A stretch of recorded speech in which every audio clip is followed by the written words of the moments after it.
60 शब्द प्रति minute. Yes.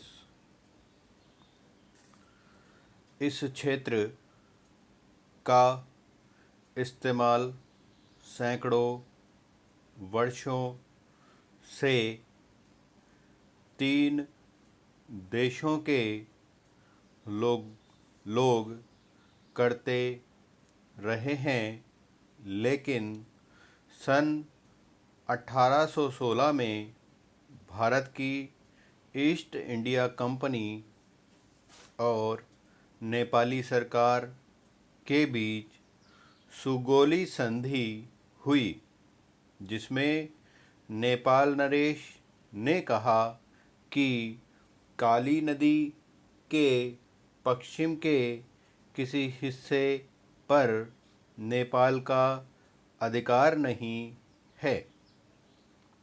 इसी पश्चिम हिस्से में ही वह विवादास्पद सड़क है। नेपाल के हिस्से में काली नदी का पूर्वी हिस्सा आता है।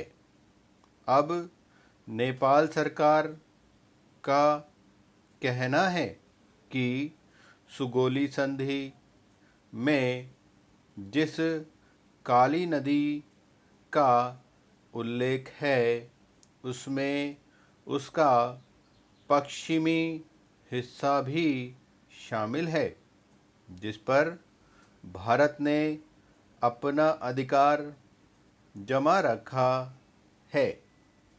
सन 2000 में भी नेपाल के प्रधानमंत्री गिरिजा प्रसाद कोइराला ने भारत के प्रधानमंत्री अटल बिहारी वाजपेयी से निवेदन किया कि इसे बातचीत के द्वारा सुलझा लें। दोनों देशों की सीमा निर्धारण के लिए 1981 में जो संयुक्त दल बना था, उसमें 98% सीमा तय कर ली थी। सिर्फ कालापानी और सुस्ता के 2 मामले रह गए थे। अब कैलाश मानसरोवर सड़क का उद्घाटन हुआ है, तो नेपाल ने आनन फानन में नक्शे छाप दिए और उसमें पिथौरागढ़ के क्षेत्रों को अपनी सीमा में दिखा दिया। जब सुगौली की संधि हुई थी, तो नेपाल के पास नक्शा छापने की व्यवस्था नहीं थी। ब्रिटिश नक्शों की मनमानी व्याख्याएं समय समय पर चलती रही।